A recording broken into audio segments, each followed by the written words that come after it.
want to hear about your actual experience documenting that third eye stuff. It doesn't work the same way that open eyesight works. It must be different somehow. No, it's the same. You just haven't trained it. It's like you haven't been told ever that you can do this. You know, kids under the age of 12, before the logical brain is really strong, they pick it up in like 30 minutes. You're using parts of your brain that you just have never used or activated. It's not just about seeing. What's happening is like a way deeper thing. I started to have really strong intuition. I could know what was gonna happen. I felt what was happening. I knew I would call a relative and say, go to the hospital right now.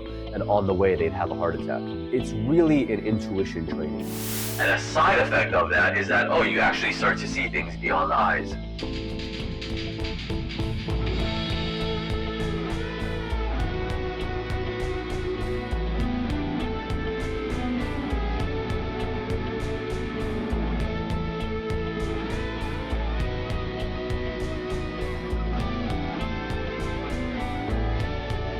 The container is now open. Ever wanted to unlock your hidden powers?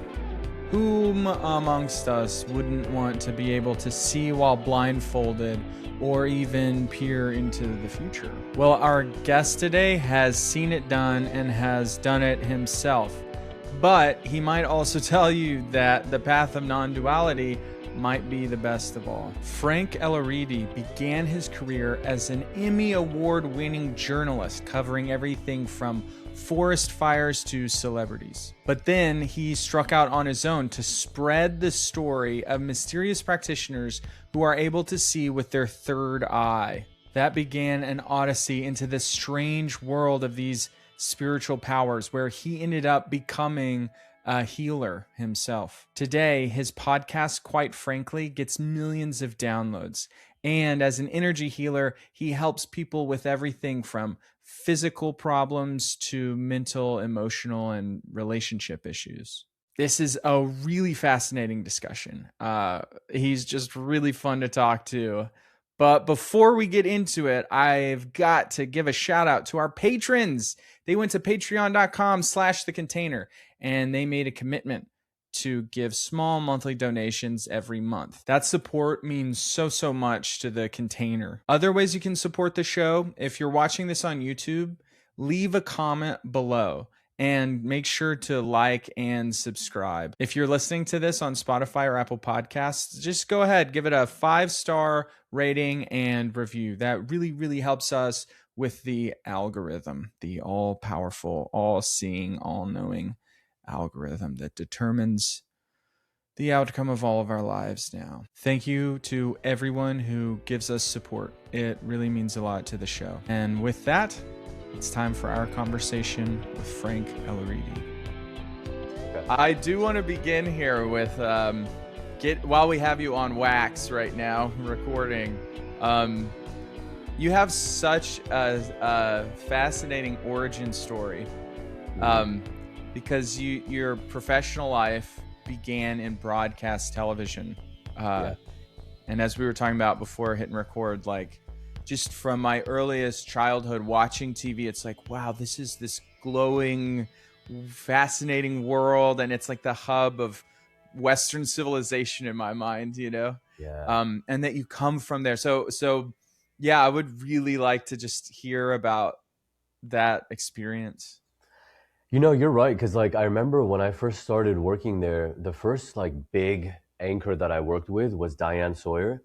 And it was like ABC World News with Diane Sawyer. And I just remember, like, I remember I even framed it. Like, she sent me an email after we worked together I had ended up working with her a lot during the years, but the first time, I was based in LA, she was based in New York. So when she would come to LA is when I would work with her. Eventually I became producer and reporter, but at that point I was just producing. And she sent me an email with one line, and it was, "You are so clearly on your way." And I just remember being like, oh my God, Diane Sawyer thinks I'm on my way, like, wow. I was like 20 years old, And it's like, it really was like the golden age of news. Well, I guess, Walter Cronkite, those days were really, Peter Jennings. But when I worked with Diane Sawyer, I remember like my first month, I produced a 1 hour or 1 or 2 hour special on the 1 year anniversary of Michael Jackson's death. and I got to interview like the biggest people in his life. I was 20 years old. I wore the glove, his silver sequined glove. I got to do these really incredible things. I covered like wildfires. I was at, mass shootings, Dancing with the Stars, the Oscars, refugee camps in Syria. I mean, just like everything you can imagine, I was like at the forefront. And I did that for 12 years and it was incredible. I won, 4 Emmys in the 12 years that I was there. They're right here next to me. And, it was a really cool time. But in my personal life, I had my little secret YouTube channel that I didn't talk about at work, and it was like documenting third eye abilities or mind sight activation and interviewing meditation teachers and shamans and working with plant medicine. And that was really like I couldn't wait to have time off and just do that. And that was really like my big thing.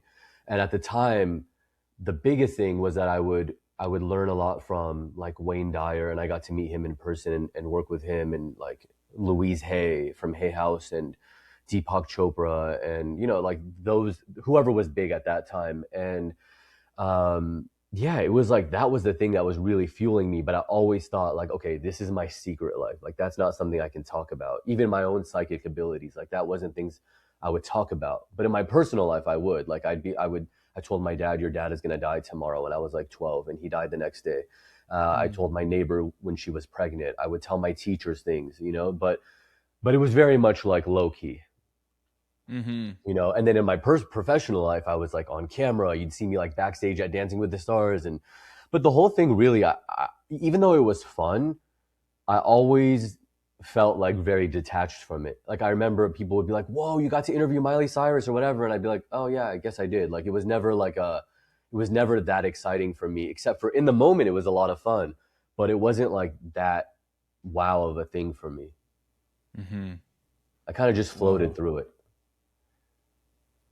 That's yeah, I imagine it would be really easy to become kind of starstruck and then sucked in away from your path into like, you know, but I am talking to Mm. Miley Cyrus and I'm going on these adventures. And so I really, yeah, I want to honor just for a second, like, yeah, knowing your path is like so Yeah. essential. I don't even know if I knew my path at that time, really, but I just knew this Hmm. like this wasn't. I did think that was my path. I did. Like I thought Mm. I'm gonna have my own show one day, and even when I met healers and I eventually became one, which is what I do now as an energy worker. But even before that, I would go to healers and they'd be like, "You're a healer. Like, let me show you how to do this." And in the middle of the train of my session, they would want to teach me what they were doing. And I was Hmm. so stubborn. I was like, no, no, no, no. I'm a journalist. I'm a journalist. Like I didn't want to learn. I didn't want that to be my life. And but it's interesting that you said that it takes you off your path, because I remember an astrologer telling me, and he's an Indian astrologer, and he was like, don't ever go to India. And I said, why? And he said, because in your chart it shows if you go to India, you're gonna get lost in powers. You'll have abilities, you'll learn certain, and you'll get lost, and it'll take you off your path, which is liberation. That's your path. That's why you're here. It's spiritual liberation, to go Mm. beyond the experience of magic and rituals. And like, yeah, fine, people can float on water or see through their third eye or whatever it is, but go beyond that. Go beyond that. Like, what were you prior to this body that's having this experience of having abilities? Hmm. So maybe the news was that as well. It was like kind of a distraction from my path, but it ended up serving really well, because now I know how to tell stories and I can interview Right. people, and I know how to, the third eye videos on my channel. Like, there were other people who had done them, a few, not a lot, like one or two people, but they were just doing little cell phone videos, 30-second clips. And mine were like full on kind of docu style videos that nobody really was doing 12, 13 years ago when I did it. And, that's why they were getting like 10 million views. Yeah, I noticed that when I was watching through your channel, especially it struck me with the third eye videos where it's like this is so um potentially explosive, I think, to most people's worldview today, Mhm. especially like in the West here and in the United States. Um, and the way you captured it was so sober and like in the best possible way normal. It was like, Mm, yeah, this is what big news looks like to us. This is how it feels when someone is recording something that's Mm, real. Like, this is what we've been trained through the news and through journalism in our world. It's like we've been trained to, like, oh, this is real. yeah. uh it doesn't look like a lunatic with a cell phone. Yeah. Right, Like, right. It's this so is real. true. Yeah, and I just really was admiring that, like, oh, this is like, if you live in the world where these powers are actually real and like you can train them and stuff, this is what it would look like. Hmm. Yeah, and I was really appreciating that. And it's interesting now as you say that, I'm realizing like now the style is more to be more natural and real, and like cell phone videos sometimes do a lot better than like a well documented video. So it's so Right. interesting how people, especially the newer generation, is like getting retrained. Maybe because they Right. feel like they've been fooled by the news or they've been fooled by AI or whatever else. And so they just want to see something that's very real now, I feel like. Mm. Yeah, that's so interesting. You see teens now and people in their 20s, and the media they consume. It's really interesting. It's like, yeah, the training is so different. The like Yeah. literacy, the way that things, we expect them to look. It's Yeah. in some ways it's such a more psychedelic world today. Like, Oh yeah. yeah, people are so much more able to just get floods of info and then be like, whoa, far out. They're more, able to surf all that rather than needing Walter Cronkite to tell them the way it is. Yeah. Yeah. Yeah, so tell me more about I want to hear about, like, your actual experience documenting that third eye stuff and what exactly is going on. Like, how did you hear about it and get into that? Yeah, it's kind of like a snowball effect because first I was like just genuinely interested in like Vedic Indian mysticism. And so I would look for like temples around me and I would go visit. And one of them I went to, they had little kids that they had trained to do this. And I think it was like 12 and under. And a lot of the places that I first documented were 12 and under. And so I was like, this is really cool. Why do people not know about this? So I asked, can I come in and record a video on this? They said yes. And it got like 10 million views. And then I'm now friends with Jordan, who created Spirit Science. And at the time, Oh, Spirit shout out Science, Spirit right? Science. Cool. Spirit Science, yeah, it was like the Yeah. big thing back then. And I guess they did like an article on it. And somebody who watched it, or wrote it, the girl who wrote it, she said, hey, I want to introduce you to this woman in England, in Essex, who's also teaching this. So I met her, and like I was covering a wildfire in Canada for ABC News while I was like messaging her. And and and 2 weeks later I was in Essex, and I did that one. And then from there I heard about a place in Utah where they were like, "Hey, we saw your video. By the way, we're teaching not just kids, but adults and even blind adults." So then I went there and I documented that. And they used a whole different process. All three of these so far have used different process. One is more through initiation. The one in England was more through training the mind, using parts of the mind that we just don't train. I have a course called Awaken the Healer Within, and in that we have one part of it that's all intuition training as well, where we teach people, we blindfold people, and we're running them through these practices. And then the one in Utah was called Merpati Puti. It was from an Indonesian practice, and they're using more vibration and sound vibrations.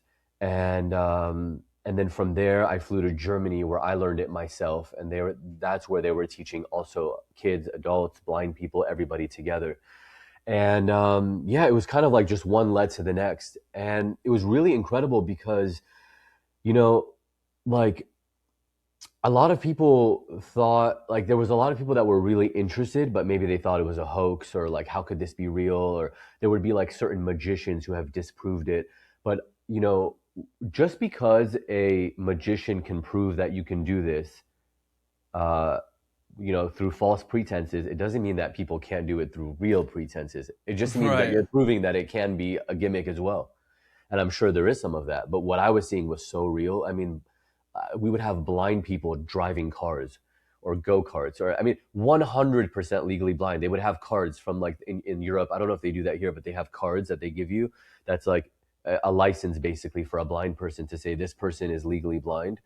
Mm. And they would walk around with like glasses and a cane, and then when we would, even for extra effect, we would blindfold them, and they could still play a game of pool and beat me. They could still, like, it was just incredible what I was seeing. But I get people questioning it, because even I doing it was like, am I cheating? There must be a way like, and then as soon as I would have those thoughts, it would go fully black and I would stop seeing. You have to keep, Whoa. but then I trained my niece, my nephew, and it's just like undeniable at this point. Like, just seeing what they Whoa. could do, I was like blown away.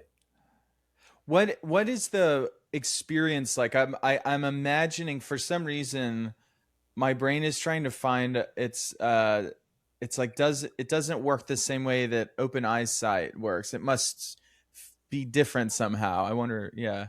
No, it's the same. You just haven't trained it. It's, Yeah. it's like you haven't been told ever that you can do this. And if like, it's crazy because kids under the age of 12, before the logical brain is really strong, they pick it up in like 30 minutes. Like, literally Whoa, in the first really? hour that we're training, they're starting to see colors. My nephew, within 30 minutes, could like see a tiger on the card. I would give him another card. He's like, oh, there's French fries, but it wasn't an immediate picture. He's like, I don't know, there's like a red box. It was like a McDonald's looking French fries things, a red box and yellow things sticking from it. I don't know, yellow sticks. And then he's like, oh, French fries. It's like they start to formulate the image. But Right. it's hard to answer that question because I haven't studied it. I'm somebody who I don't study things. I just experience, and I don't want to know the Hmm. mechanism. I don't want my mind to try to get involved in how is this happening? How is this real? So I don't even know what's happening, but there are people who can explain it, like the pineal gland or the pituitary, and this is happening, and I don't know. Hmm. But what I do know is that for everybody, it's different. Like, there were some people in training where if I held like the thing here, they couldn't see it, but if I hold it here, they can see it and they could just show. So it's like Whoa. some people were just different in like where their frame was, or some people they needed, like the one in Utah, he uses sound. So he's like, I know, or vibration. He's like, red has a different vibration from blue. It feels different. He's like, I can't explain it. It's a different vibration. It's a different texture. And so everybody kind of has their thing, like the way to. And in fact, the person teaching it in Utah, he couldn't even do the ability, but he could teach it. And for him, the way it manifested was electricity. So he could even, and he did it on camera for us, take like a metal pole or a wheel welder or anything like that, and he could break it with his pinky. Just break it in half. And this is like a solid metal, like thick metal. So for him, that was the way he could kind of activate his chi, but he couldn't do the third Hmm. eye thing. So, for everybody, it's different. And I think that's what's cool about it. Yeah. Man, that's so it's funny. The very first thing that's coming up for me is like, I have got to learn this, dude. Yeah, you should. I think Yeah. everybody should. But like, I learned it and then forget it. Like, I never practiced again. I learned it like maybe 8 years ago and never practiced again. People always ask me, "Can you still do it?" And I'm like, I don't know, because I haven't put the blindfold on since then. I probably could, but I would have to like train again and get there again. Yeah. Um, but I don't know. Like, I thought, okay, this is a cool thing to know that we can do this, but I don't know. It's exhausting, first of all. Like, so Mm. exhausting. I mean, you're using parts of your brain, just like muscles get sore. You're using parts of your brain that you just have never used or activated, and so it's really it's exhausting. In the one in Germany that we did, we would be done. We would start at like 7 a.m., 8 a.m., and we would finish at like 4 p.m. And it was straight training the whole time, of like 8 hours of training. And then we would get to our room, maybe eat dinner, and then just crash and wake up again at 7 a.m. Like, I'd be asleep from 4 p.m. till 7 a.m. or 6 a.m. the next morning. I mean, you're Whoa. just exhausted, exhausted. And the people that I trained in Utah said the same thing because they were blind. And I was like, "Oh, do you just have this activated all the time?" And they're like, "No, like, we have a little kid." It was a blind couple, and they were like, "We have a little kid, and we'll do it when we need to like clean up his toys or when we need to do something, but otherwise we just turn it off because it's exhausting on the brain." Hmm. you know Yeah, I get that. That makes sense. There's like a way that the eyes are like built for that, to in a low effort way, to be yeah, like, to yeah, process yeah, it light, just and then it's such an easy thing. You just open your eyes and you see. right, right. Yeah, Yeah. Whoa. But you know, actually, that gets me going too about something. It's not just about seeing, because we documented that obviously for YouTube, like it's a visual platform. So you want to show, Mm. even in news, we were always taught show, don't tell, show, don't tell. So instead of saying in a voiceover, show it, like show what's happening, you know? And so we showed, but really what's happening is like a way deeper thing. I mean, people would say, like, oh, I started to have really strong intuition. I could know what was going to happen. I felt what was happening. I knew. I would call a relative and say, go to the hospital right now. And on the way, they'd have a heart attack. You know, like it's just the hint that it's really an intuition training. And a side effect of that Oh. is that, oh, you actually start to see things beyond the eyes. Whoa, yeah, so there's like a whole system that's getting woken up that Exactly. it's this is just like a remarkable side phenomenon. Yeah. But yeah. And that's why like the Indian versions of this, like when they teach it, they call it intuition process. And that's what this training is called, intuition process. They don't call it like mind sight. They don't call it, because it's for them more about um, strengthening that bone, that intuition, reflex. Mhm. I'm curious other than it's funny other than as if these aren't remarkable like Right. third sight and like third eyes sight and then also uh yeah being able to tell the future. I wonder if there's other like what are some other things that come in with it. It feels Um, greedy to ask that I like know, as right? if Because those those are the two only ones things I aren't. really know. Those are the only ones I really know. But the Yeah. stories are endless. I mean, the next step beyond it, remote viewing. And so part two of the Oh class in right. Germany was remote viewing. I never did that, but I did learn that at Monroe Institute in Virginia. And when Hmm. I collaborated with them on a couple of retreats. And then there's also another thing that I've experienced, again, more through the Indian systems, like the Art of Living with Sri Sri Ravi Shankar, where they do body scanning, so they can scan your body and tell you what's going on. So there was one guy that did that with me, and he told me, Dr. Pankaj Naram, he's gone now, but he just took my pulse and he said, yeah, you have a disc bulge in D5 and D6. I have a video on that too. I then go get a scan at a hospital and I had a disc bulge in D5 and D6. Then there's, Whoa. my cat recently has not been doing well physically, and sort of like a health decline. And I reached out to Sri Sri Ravi Shankar from Art of Living, who's like this massive guru that people might know.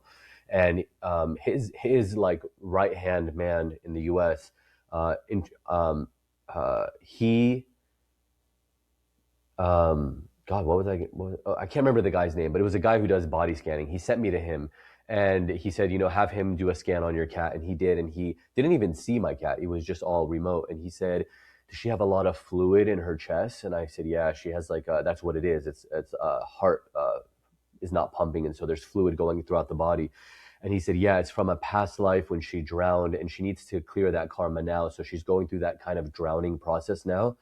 But don't feel bad. She actually, he said, she took your heartache that you had from an old friendship that ended, and she took that heartache for you, found a way that she can heal you, and at the same time clear this old karma that she needs to clear. So Mm. it's like really interesting, the heightened levels that this can get to if you just continue to practice. Hmm.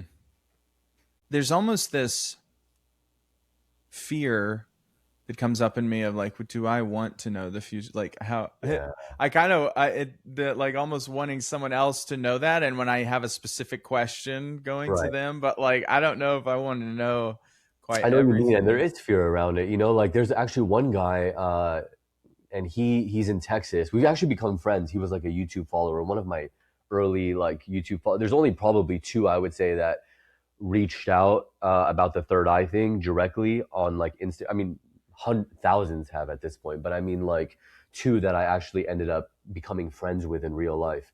One is Hmm. in Germany, well, Spain now, and I went to go stay with him and visited him a while back. And then another friend in Texas, and he grew up in a very like religious background, and then all this was like taboo. He was like practicing in secret. He never even went to a training. He just watched my videos and started to put himself through this process, just from like getting hints and clues from all the different videos. And he was able to get it to such a point where even in a dark room where like you wouldn't be able to see anyway because it's dark, and he said he would close his eyes, blindfold himself, and he got to the point where he could actually spotlight and like take it to where he wanted it in his room and see. And it scared him so much, and the intuition that started to develop from that he just completely stopped. Yeah. So I get the fear around it. For me, there was no fear. I just was like, I don't know. For me, it's kind of pointless. Like, I'm trying to, or I am in the process of liberating from the human experience anyway. So for me, it's like, I don't want to get more caught up in the human experience and all the stuff that comes with it. Right. Yeah, there is sort of a just having fun getting into this body we've been given and being like, Yeah. whoa, what else can it do? Yeah. And just kind of becoming, well, like the you were saying your astrologer told you, like there is this getting obsessed with the powers that can be Yeah. honed. Yeah. It kind of reminds me of Carlos Castaneda, who Ooh, a I know lot the name, but I don't know why I know the name. he wrote this series of books on the teachings of this indigenous shaman down in Mexico named Don Juan, Mm, and um, he, he presented it as he was trained as an anthropologist, and he presented it as that. And then there was scandal because then it was people were saying it wasn't real, it was made up, and then he ended up going down a path that some people consider quite dark, where he kind of went off by his own with some of his students, and they went and had anyway. So it's kind of this twisted, dark story, but also a lot of his teachings on shamanism are like really um they're when I listen or read it or listen to the audiobook and then think about my own experiences and teachings, it's like, dude, but he had the downloads. Like the downloads were real. I don't, and maybe I don't know enough to like, I don't presume to judge another human being. Like he had the downloads though, to some degree. Um, This was like a and huge topic in my class. Every Sunday, I do a live call for my Awaken the Healer Within community, and that was like the oh whole topic yeah, was like these teachers who, you know. But I'll let you continue, and then I'll give you my. yeah. Uh, Well, I was just thinking like, there's this way that in the like, I think one of the trickiest parts is if you have a lot of brokenness in your heart, um then you can still learn all of these profound spiritual powers, so it's like, it to me it's almost like healing has to be first and foremost always, because like being unhealed and having a lot of or a lack of access to love or something doesn't mean you can't become extraordinarily powerful. So it's, yeah. it's there's like stakes there or something. What's interesting is like I've probably interviewed. I mean, not too many. Maybe well, no, with the podcast a lot more, but just on the YouTube channel itself, like I don't know, 15 spiritual teachers, and of those, three of them have been convicted of like some kind of mm, sexual something, and Hmm. uh, it's interesting because even one of the third eye teachers, and it's interesting because what you're saying is true. It's like just because they then have this later, this story or whatever, this darkness that they go into, or it's not even darkness. I don't look at light and dark or good and bad. It's just like there's just different aspects of consciousness, and when they get lost or misguided and go down, that is kind of like what my astrologer was warning me against. He's like, don't go too far into powers and abilities, not because I'll do some like misconduct, but because you'll get lost in that ability and that'll become the focus, these siddhi powers, rather than transcending that and just going back to what you were before you were this. It's hard to put into words, but it's like not even before you were this human, because you're not even this now. You're still that thing. That Right. can never change. But just like your awareness shifted. It's like you're the sky, and this cloud was passing through and you were like, I'm this cloud, and you like attach so much to this cloud, whereas this cloud is passing through the sky that you are, right? And so it's like just stick with that. Stick with the I am consciousness. Like you didn't know that you were, And then all of a sudden you knew that you were. When did that happen? Trace it back. Keep going back to the I am consciousness, the I am principle, the awareness arose at some point. I am, I exist. When did that happen? Find that. The gurus will say the first ignorant thought that ever was is I am. And that is God. That's God consciousness. It's the concept of God. It is the most powerful force here. It is the creator of everything and in everything, but it's what you are is prior to that. That consciousness, the I am consciousness, the God principle arose in you. You were there first. Mm. It's non-duality, really. I think is the closest teaching to it is non-duality. Mm-hmm. Is non-duality is there can be no other. There's one thing, and that's you. But not Frank, not Jonathan, the one that was witness to Frank and Jonathan's birth, the one that will be witness to its death. Mm-hmm.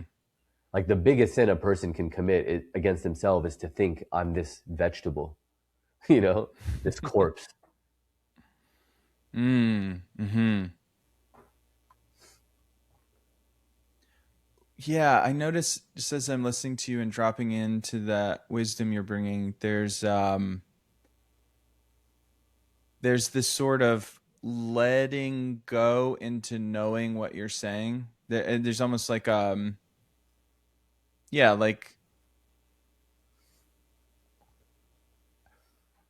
rather than having to absorbs info. It's like rather than you giving me info, it's like being encouraged to let go of false info that I like somewhere deep in my heart know was false this whole time. It's like but can I let it go? And then that has me. I notice I'm like in like connection mode right now. I'm connecting to this way that um a lot of the spiritual powers we've talked about is sort of a process of letting go of thinking that you can't do that. It's almost just like reconnecting with Yeah, like, yeah, you can. true. That's the biggest Yeah. part of like a week or two leading up to the training. They have you just do affirmations and tell yourself, I can do this. I can see through my third eye. I can see Yeah. without my eyes. I don't need my eyes to see. And they want you to get into that mindset like weeks leading up to the course. Mm. Yeah. Yes, it's interesting this resonance of like these ways that quite often it's not a lack of information, there is just false information in the way. Or Yeah. false might not even be the right word, but just There's false, but it's like even then, trace it back to who is it that wants to figure this out? Who is it that's asking this question? Like, there is just fine, just because I yeah. can tell you, but it's like better that you ask, keep asking, stick with it. It's like, in certain places like in Asia or Africa, you see these like these photos of these rural places where the women have the water on their head. They're carrying it without touching without having their hands on their head. They're just balancing it perfectly. And then Mm-hmm. they'll stop. Like, let's say you and I are doing that and we come across each other. We'll stop and have a conversation with one another. But our attention is always here. We don't take Mm-hmm. our attention off here because we're keeping that balance. It's the same. Like, I'll for now at least before I go into total isolation, I'll have conversations. I'll talk to people. I do I'm doing things like this, but I'm constantly abiding in the I am principle. It doesn't waver for 1 second. Like I'm talking to you now and I'm aware that Frank is having a conversation, that talking is happening. I don't think Mm-hmm. I'm talking is happening. But you can then apply that to anything. If you get angry, and people are so quick to say, I'm angry. You're not angry. Anger is happening. Anger is there. Mm-hmm. You're watching it. You're watching it happen. Let it happen. Don't try to change it or pause it or be like I'm a light worker. I don't have anger. I'm gonna transmute this. No, just watch it. It's there. Anger is there. Watch it and let it fall away. Mm-hmm. Just don't attach to everything. Little by little. So it starts out like you're training, and then little by little, it's just where you are. Like at this point, I don't train for that. It's just my natural state now Mm-hmm. to just Mm. abide in the I am, trace it back constantly, and magnificent things will happen, like insane things will happen, you know. Mm. As you were sharing, I noticed there's this trajectory that you've set up going to total isolation, or uh, Mhm. I think those were the words you Yeah. used. And so then I'm imagining there's, for your path, there's an a point where you enter into, yeah, you imagine you're going to enter into them. I'm curious what's there for you. Yeah, it's interesting because like even though it sounds like, because I keep bringing up astrology, but I think astrology is amazing. Vedic sidereal astrology, the tropical system still uses where the stars were placed 2,000 years ago, and they're off by 24 degrees now from where they were 2,000 years ago. So I go by the sidereal system, which takes into account the precision of the equinox, the where how the stars are moving, where were they exactly when you were born, not based on like Gregorian calendar and seasons. And so, this astrologer said when he first met me, he's like, he's an eighth generational sidereal astrologer, and he was like my third. And he said, did you, because he's like, I wanted to make sure I have the right birth time for you because I was born at 6 p.m. And, usually that's not accurate. If you were born on the dot, it's like the hospital Right. rounded up. Yeah, And yeah. so he's like, I just want to make sure I have the right birthday. He asked me three questions. All three of them were dead on. And one of them was like, for example, one of them, the one that's relevant to this conversation, he said, did you go from being a journalist into being in the medical or healing field when you were 33? And I said, yeah, that's exactly what happened. It was 5 years ago. I'm 38 now. And I said, that's exactly what happened. And he said, okay, so, and he asked me two other questions. And th- that same guy said, in this life, you'll be liberated. This is your last life, whatever. And again, like, I don't put too much into that because who knows.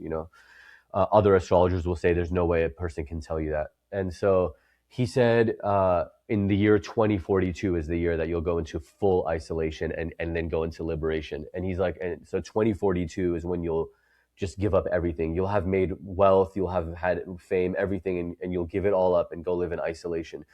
But it lines up with, I mean, not that late. I was hoping sooner, but it lines up with exactly my overall goal in life has always been I'll go buy a farm in Europe and just live on my own, and maybe have retreats there once or twice a year just to keep things moving. But like, I really just crave isolation and just being Mm-hmm. alone at this point.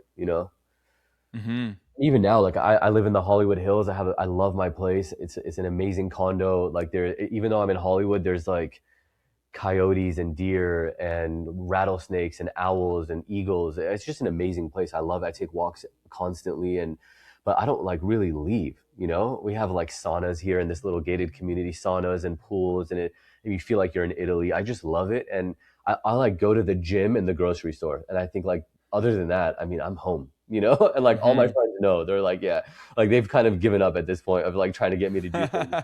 I might like go get a coffee or something or a sound bath or something here and there with a friend, but like for the most part, I really just like I create. I'm in silence, and that's it. Like most of the day, I'm just alone.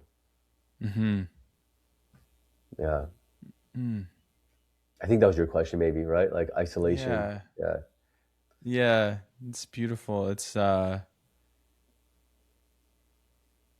yeah, it's really interesting. I imagine, when I imagine your life path, there's so much not being alone, and traveling and yeah, talking to people, and being in this very high intensity social place. And then also, even as a healer, that's a social, there's like a lot going between. I've seen some of the videos you have of your healing work, and there's this, real relational process going on between you and these people you're healing. And then um yeah. I mean, I yeah, I get really imagine in involved your with them for heart. sure. Yeah, Yeah. Well, and I just imagine your heart, there's if if if if yeah, kind of the hermit yearns inside you to be off on by himself. That's, yeah, I imagine there's just so much yearning and healing that yeah. can be found there. Yeah. But things Wow. change too, right? Like in that time when I was a Mm. journalist, I loved action. I loved, Mm-hmm. I mean, my nervous system was so hyper stimulated and I loved it. Like not only I would sleep like probably in my entire 20s, I slept maybe 3 hours a night. my entire What? 20s. Yeah. Because I'd have to be live for Good Morning America at 4 a.m., which means I have to get up at midnight, arrive to the location at 2 a.m., be live at 4 a.m. because it's 7 a.m. in New York and it's a national show. And then I'd sleep like maybe 2 hours in the car if we did. Sometimes me and the other reporters and producers who are covering the same story, we'd go get coffee or whatever and then come back to do it again at 7 a.m. for the West Coast. And then sleep maybe, or not even sleep, forget sleep. At that point, you're not sleeping. At that point, then we would just go do something and then go do it again for World News, ABC World News in the afternoon. And then if it's a huge story, I would do it again for Nightline at night. And then on top of that, like let's say we're covering a story in Vegas, like the local like PR people would learn that we're in Vegas and they'd be inviting us to all the shows and all the dinners, and we had our corporate cards, so we'd be getting like the best dinners. I might go interview J Lo and then take her and her team out to dinner, and these are like thousands of dollars of dinners, and nobody bats an eyelash because who at ABC is going to be like, no, you can't spend that much money on J Lo, like they want her Right. as a guest and they want her to be happy. So like, I mean, I was living like an amazing high. Imagine like in your 20s, like, I'd be Right. on a private jet with Miley Cyrus, and then I'd come back on the private jet with the cast of Dancing with the Stars. And then I'd be friends with celebrities. So then I'd go to like the Cannes Film Festival with them and stay in their hotel and have like luxurious experiences. While they're out doing like red carpets and stuff, I'd be ordering a massage to the room and going to the spa and like taking a walk. It's just like, it was a nice life, but it was also like people always ask me if I miss it. Like not 1% of me misses it now. Like in fact, now Mhm. I look at those photos of people and I pity them. And I'm just like, oh, it's so sad. Like now I'll literally just go outside. I did that before this call. I'm just like watering my plants in the garden. And I just sat there and watched this family of snails for like 45 minutes, and I was like so happy and I learned so much about them. And it's just like like my nervous system now is so regulated, and for me that's way more exciting. I don't know, Yeah. this might change. Maybe in 10 years I'll be like living the life and being at nightclubs and whatever. Who knows what I'll want in 10 years, but right now this for me, and it has been for the last few years, just like bliss. Mm. I don't miss anything. I don't have FOMO. I don't get like, I'm not out there chasing. Like I get these nice, cool opportunities to work with like Gaia and Mind Valley, or, telepathy tapes and these cool experiences. I'm not seeking any of them. All of them landed in my lap. All of them appeared. And I say, like, I have a book. Speaking of magic, which I want to hear about your magic. I really actually do. Maybe we can go into that. But I wrote a book in 2018 called The Witches of Calabasas. Well, it was called Valley Girl Magic, and the publisher changed it. It's called Witches of Calabasas now, but it comes out this October. I wrote this book like Cool. 6 years ago, put it on a shelf, completely forgot about it. I was like, I'll never publish this. Nobody's asking me for a fiction book. And I had this huge spiritual experience, more than anything I had ever experienced, about a year ago. Since then is when everything changed, when I went into this non-dual place. And we can talk about that experience if you want. But the day after that experience, when I asked Spirit after that, I said, what do I do now? Like after that experience, what do I do? And Spirit said to me, do nothing, which is like, just do nothing. Everything just happens anyway.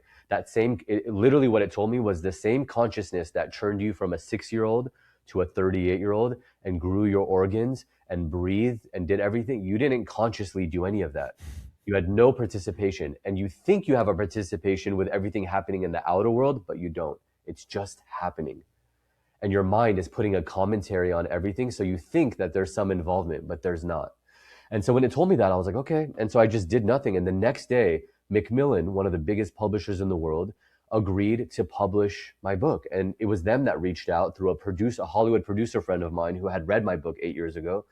And they were like, hey, we heard about this book. We want to publish it. And so they are now publishing it. And I did nothing. I fired my agent years ago. There's like nothing I did for that. I didn't have to hire an editor, an agent. I didn't need to do a book proposal. I didn't need to pitch. Like it just appeared. Mm. And it's just how my life has been for the last few years. Instead of like, it's like power over force.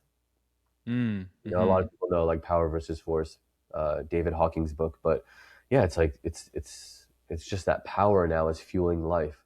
It always has been. I just got out of its way. Mm. What? Yeah. What was the non-dual experience that opened that up for you?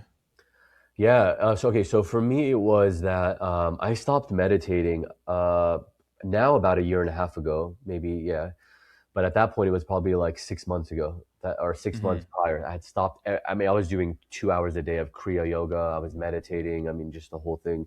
I had been initiated into a process, and I started to listen to Sri Nisargadatta Maharaj, who I would probably say is my guru now, and um, he's disembodied. He left his body like before I was even born, and or maybe right before, and or right after. And he, I had listened to him, and at the same time, I went to the Monroe Institute for the first time and did their whole Shouts Gateway out. They're process. 40 minutes away from where we No live. way. Yeah, we live in Charlottesville, Virginia. So shouts out Oh to wow! I've everyone heard listening. amazing things Anyway. about Charlottesville, by the way, because I have a lot of clients who are nearby enough, like Georgia or North Carolina or what, and they'll go to Charlottesville if they want to do something like ozone therapy or something that they can't Oh find in their yeah. area. It's always like, oh, I'll go to Charlottesville, so that's how I know what it is. But Nice. I was actually just there. I was at the Monroe Institute a month ago. I was only there for a day. I had put together a whole retreat for like 20 content creators, and I got there, and I had just gotten the diagnosis for my cat a week before. So I got there, Mm. checked in at like 8 p.m., and I woke up at 6 a.m. and went back to the airport and I missed my own retreat. I just was like, what am I doing? I want to be home with my cat, like, which is Mm. like, it sounds crazy, especially when I even consulted like three different healers and astrologers. All of them were like, she's not going to pass this weekend. There's no chance that it would even happen this month.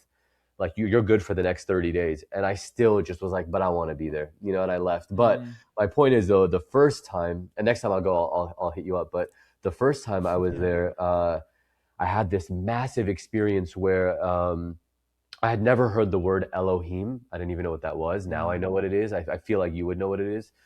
And but I had this experience where I kind of saw this like transparent figure in front of me, and they were pulling us out of the meditation, and I was like, oh no, wait, like give me a message, something before I go.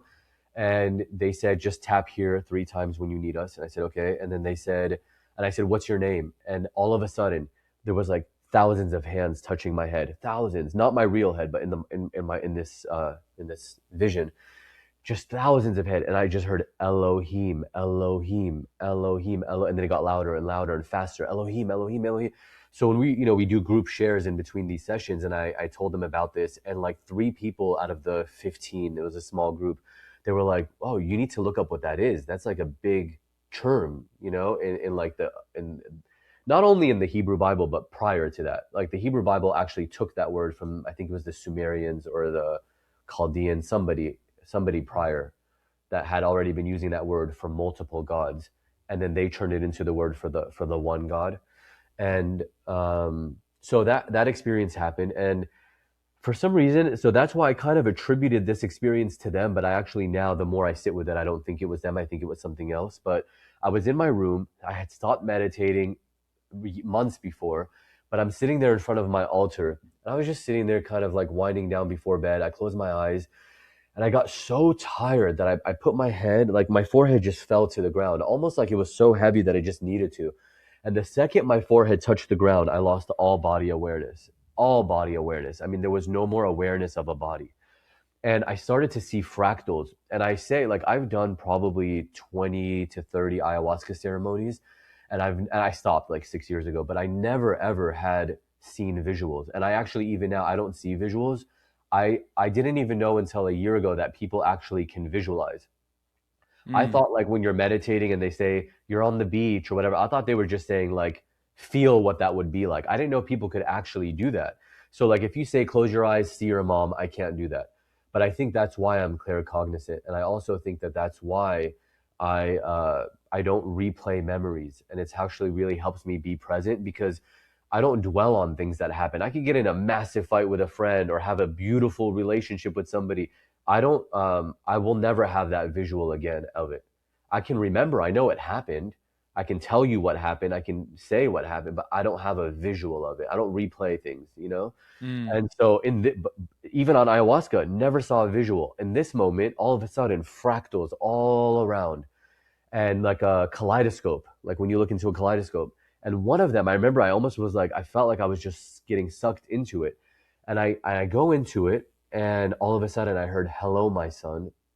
And when I heard that, I freaked out. I mean, I went, ah, like I screamed so loud. And since then, everything has just been non-dual. It's crazy because I can look at the most famous, powerful spiritual teachers in the world. Some of them, their teams have reached out to be on my podcast, and I've kindly, politely declined. I just, even though that would be an amazing business move, it's not. I just can't speak to people who are spreading ignorance as knowledge. It's like Mm-hmm. something in me just immediately was like ignorance, ignorant. I could just spot it now immediately. Whereas before, these are people that I might have like really loved a conversation with. And when I say ignorance, it's not an insult. It just means body aware. Like you're identified with the body, and realization is identifying with the self, and ignorance is identifying with the body. So like manifestation, for example, people are just like the biggest teachers in the world are the manifestation teachers, because of course everybody wants more, more, Right. more. They want to serve the ego. For me, it's not even that I don't think it's real or that it doesn't work. I don't know if it does. I have no interest in it whatsoever, and it's because I it's like everybody's teaching how to be happier in jail, how to make your jail more pleasant, how to be comfortable in jail, how to decorate it nicely, and I'm saying get out of jail. Oh, Why are right, you in right. jail? Liberate. What else could be called spiritual other than liberation? Spiritual liberation. Everything else Mm. is just spiritual entertainment. You know, I would honestly put magic in that category, but also I don't judge it. I think it's a cool thing. It's like a cool, Mm. like you said earlier, it's like we are having the experience of the body. We didn't know we were, suddenly we knew we were. People think it's a choice. I believe, as the gurus believe, that it was thrown up. Consciousness just did it. It pulled you in. And you didn't choose it or want it. You were sleeping peacefully in your bed, and all of a sudden you're having this dream. But there's no rush. Like if you want to have 10 more lifetimes of being this really powerful magic person, or being a yogi who could do that, like because there is no time. So whether you wake up now or in 1,000 years, it's all the same. You're already that. You've never not been that. You'll know it or you won't know it. And like for me, it's not that there's a judgment on it. It's just not my path anymore. Is like to do, I did it for years. I was microdosing, chanting, and getting certified in different energy work, ice baths, like vision boards. I mean, I did every Kundalini yoga. I did everything. I loved it. I was all about spiritual entertainment. you know Mm. and it's fun. Yeah. It's fun. So if you're Yeah. still having fun with it, keep doing it. And eventually that might be your path, because everybody has a different path. It might be the magic or the yoga or the reiki or the plant medicine that ends up leading you to this other thing. But Mm. yeah, like everybody has a different path. I think even being a meth addict on the street can be that path. Like Mm. that might be the exact thing, that process that person needs to go to in order to be Eckhart Tolle in the next life. So, or Hmm. in this life later. So it's like there's zero judgment of all of it. I think it's so fun to see how everybody has their path and their way. Mm. uh, Nice. Oh man, I'm feeling a lot of gratitude right now for you coming on. Thank you. Me too. Yeah. Thank you. Yeah, I love talking to just real conversations, real people. Yeah. Not trying to promote anything or be anything, just talk. Yeah. Hmm. Yeah, then that has me wonder though, if you did have something to promote, what would we promote here? This is it feels like here at the end of the we're supposed to have links or something, Right, right. I mean, Isn't that honestly, how like this works? you mentioned earlier about how like people, that like I'm really isolated, but I do talk every day to my clients. I have like probably 2 to 3 people I work with every day, and yeah, I just really love working with people. It's crazy because somebody might come with like thyroid cancer, and we'll do like 6 sessions. They won't do any medical treatments for it, and they won't have it anymore. Obviously, nothing is guaranteed. It doesn't always happen. But somebody might have an eating disorder for like 10 years, one session gone. Somebody else, Hmm. restless leg syndrome. Somebody else can't be in the same room with their mom. Next week, they're like hanging out and having a sleepover. Like, it's just like crazy things happen in these sessions. And I really love talking to people, and it makes me more compassionate, because from a non-dual perspective, it's very easy for me to just be like, oh, what, it's just happening. Like, it's just happening, whatever. Like, it's so easy for me to be so nonchalant, even in my own life. I'll go through a breakup or something, and then I'm just like, oh, okay, well, I guess that's just what's happening, you know. And it's just like very like that. But then when I hear people and I really see them in it, and it's like so real for them, it makes me so compassionate. Like I'll get teary eyed. I'll maybe, you know, but I think the isolation helps a lot because I might just be walking around in my room and then I'll think about one of my clients and I'll go light a candle for them at my altar. I will never even tell them that I did it. Or I'll maybe like, I have this thing where if I draw something and I gift it to the person, they'll have like healing in their life. And Mm. so I'll draw something maybe for them, a little sketch, and then I'll put it on my altar, or I might take a picture of it and send it to them. But you know, I'm always just I get really involved with my clients. Like I really love them and I feel for them, even if I just see them once and never again, or maybe I see them for 3 years once a month. Like there's all kinds of people that I work with. But yeah, I think that's like really the best way that I like to connect with people. So if anybody ever wants a session, they can just go to my website and book there. But if you yourself want to do healing in your own life, then I have my program, Awaken the Healer Within.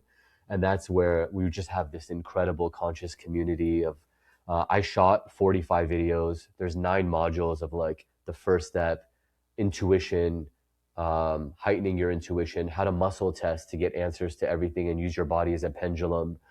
And then there's like 2 modules at the very end of how to build a brand. How, if you are a healer and you want to build your own practice, like how to do that, how to get clients, how to get on podcasts like this, how to reach out to people, like all the whole thing. So, and then we meet every Sunday on top of that. We have every month, we have a guest teacher, and those are all pre-recorded. So you can go back and watch every masterclass we've ever had. So Mm. I think that's like kind of the 2 best ways. It's like, if you want a healing, you can come book with me. If you want to learn how to heal, you can join the community. Mm. Yeah. Mhm. Beautiful. Ah, all right. And with that, the container is now closed.